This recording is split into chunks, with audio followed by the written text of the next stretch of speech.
नमस्कार सभी भाई बहनों का मेरे चैनल में स्वागत है। दोस्तों, सुप्रीम कोर्ट का आदेश और उत्तर प्रदेश में योगी जी की जो कार्रवाई और जो बुलडोजर चला ना, उससे जो खान मार्केट गैंग है, मोमबत्ती गैंग है और जो रोहिंग्या और घुसपैठी है ना, उनमें खलबली मची हुई है। सभी भाइयों से प्रार्थना है इस वीडियो को ज्यादा ज्यादा शेयर करें और आखिर तक देखें इस वीडियो को। जिस भाई ने मेरा चैनल सब्सक्राइब नहीं कर रखा, कृपया इस चैनल को सब्सक्राइब भी कर ले। एसआईआर की सुनवाई के दौरान सीजीआई ने साहब ने टिप्पणी की कि हम लोग या घुसपैठियों के लिए क्या रेड कारपेट बिछा दे, उनका इशारा था। उसके बाद उत्तर प्रदेश में योगी जी ने काम शुरू कर दिया और इतनी तीव्र गति से काम किया कि रोहिंग्यों में भगदड़ मच गई एक तरह से। मैं यहाँ उदाहरण देकर बता रहा हूं आपको। लखनऊ के अंदर टालीबाग एरिया था, वहां पर 300 रोहिंग्या रहते थे इस बस्ती के अंदर। लखनऊ के अंदर अपर्णा यादव जो है महिला आयोग की उपाध्यक्ष है, वो गई विजिट करने के लिए रोहिंग्या बस्ती में, तो बिल्कुल साफ पाई और ये पता लगा रात को खाली करके भाग गए हैं। यानी कि रोहिंग्या रात तो रात भागने लग रहे हैं। और उत्तर प्रदेश के जो मुख्यमंत्री है ना योगी जी, उन्होंने भी नया ऑपरेशन शुरू करवा रखा पुलिस से, ऑपरेशन टॉर्च। ये दिन में तो काम पे निकल जाते हैं, रात को पकड़ो जाकर के, रात को ढूंढो और टॉर्च लेके जाओ और फिर वो करो। और जैसे ऑपरेशन टॉर्च शुरू हुआ तो भगदड़ मच गई रोहिंग्या और घुसपैठिया में उत्तर प्रदेश के अंदर। और 300 जो रोहिंग्या की बस्ती थी वह रातों रात साफ होगी। उसके बाद जो वाराणसी में है, वहां से करीब 500-600, मेरठ से 1600 करीब। और यानी कि इस तरह से कई हजार आदमी है ना, वो रात रात में भाग गए उत्तर प्रदेश को छोड़ करके एसआईआर के डर से। ये जो विपक्षी लोग है ना, अरे जो मोमबत्ती गैंग थे, खान मार्केट गैंग थे, ये जो भाग भाग के सुप्रीम कोर्ट जा रहे थे कि एसआईआर को रोको, एसआईआर को रोको, एसआईआर को रोको, इनका दर्द अब समझ में आने लगा है। क्यों इनको दर्द हो रहा था?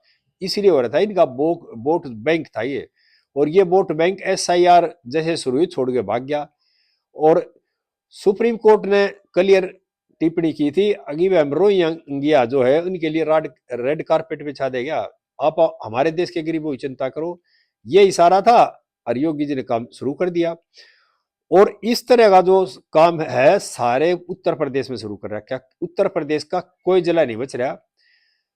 योगी जी ने उत्तर प्रदेश के अंदर 17 डिटेंशन सेंटर बनवाए हैं जिनकी कैपेसिटी 15,000 और 15,000 से ऊपर की है। अभी जो भी है उनको पकड़ो, डिटेंशन सेंटर में लाओ और डिपोर्ट की तैयारी करो। महिला और जेंट्स को अलग अलग रखो।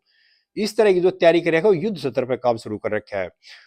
और जो एसआईआर के लिए उत्तर प्रदेश के चुनाव आयोग ने जो फार्म बांटे थे भरने के लिए, वो अब तक करीब 2,91,00,000 फार्म है ना वापस जमा नहीं हुए।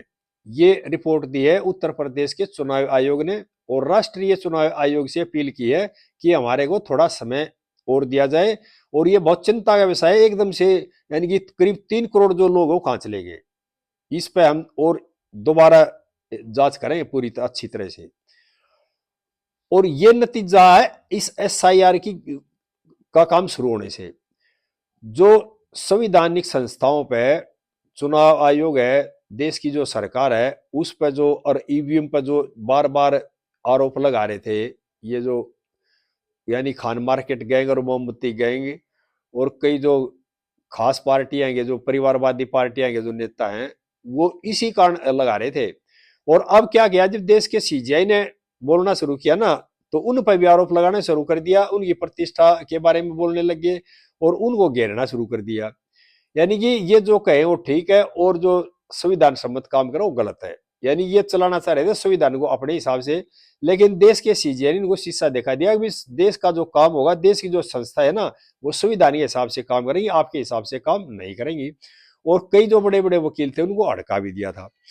और योगी जी ने रात दिन अपने उत्तर प्रदेश की पुलिस को आदेश दे रखे हैं, दिन में काम अपना दूसरा करो, रात को काम करो, ये ऑपरेशन टॉर्च, इनको ढूंढो घुसपैठियों को। और खुल इस मामले को लेकर के खलबली मच रही है उत्तर प्रदेश के अंदर। ये मानो करीब 3 करोड़ जो लोग हैं उनके फार्म वापस नहीं आया। इसका मतलब ये है वो वही लोग थे जो घुसपैठिया थे, जो रोहिंग्या थे, या कुछ हो सकते हैं वो मान लो जगह छोड़ करके दूसरे प्रांत में चले गए, दूसरे शहर में चले गए हो। लेकिन इतना बड़ा जो आंकड़ा है ना फार्म ना जमाने का, ये बहुत कुछ सोचने में मजबूर करता है। और इसी तरह से मेरी सभी मुख्यमंत्रियों से अपील है देश के कि योगी जी से ये क्लास लो एक हफ्ते की, और जो रोड मैप ये तैयार कर रहे हैं वही रोड मैप तैयार कर दो आप अपने राज्य के अंदर, और देखना फिर देश की जो जनसंख्या वो कितनी कम होती है। देश के जो संसाधन थे उन पर जो ज्यादातर दबाव था ना, वो था घुसपैठियों का, रोहिंग्या का। क्योंकि जो ये करीब 3 करोड़ आदमी कम हुए हैं उत्तर प्रदेश के अंदर है, और इनके बारे में सोचने की जरूरत है।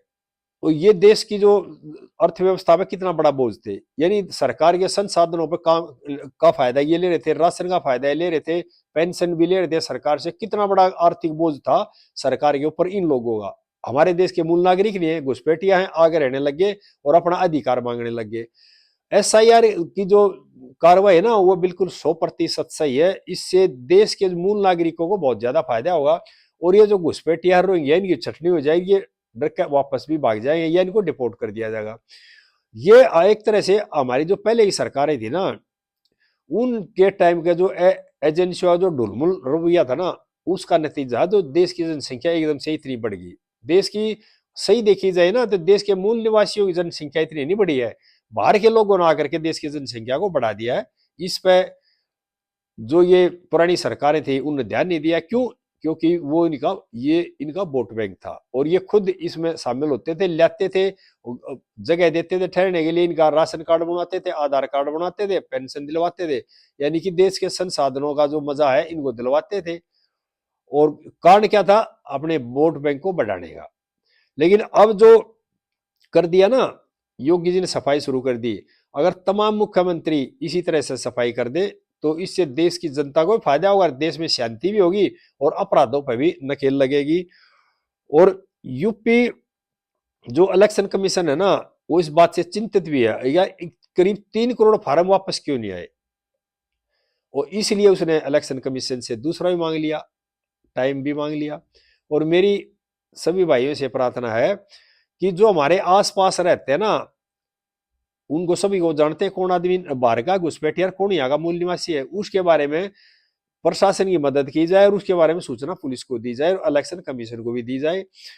और जब देश में जनसंख्या घटेगी तो देश का विकास भी होगा। देश के विकास में बाधा है ये लोग। लेकिन खलबली जो मच रही है ना, जो मोमबत्ती गैंग में, और जो दर्द है उनका दर्द जायज है।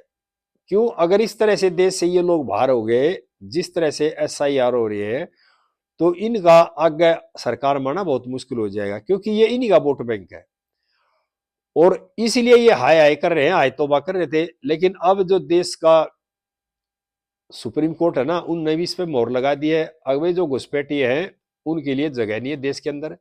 भारत के प्रधानमंत्री ने घोषणा कर दी थी 15 अगस्त पर लाल किले से कि देश के जो संसाधनों में जो हक है ना वो देश के मूल निवासियों का है, और घुसपैठियों के लिए, रोहिंग्या के लिए कोई जगह नहीं है।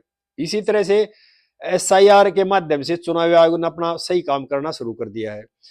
और उसके बाद जो मोहर लगा दी, पहले क्या करते थे, ये जो मोमबत्ती खान मार्केट गैंग था ना, लुटियंस जोन गैंग था, ये पहले सुप्रीम कोर्ट में जा करके इन कामों को रुकवाते थे। क्यों? सुप्रीम कोर्ट में भी इन्हीं मानसिकता के लोग बैठे हुए थे, इन्हीं के बनाए हुए जो CGI बनते थे।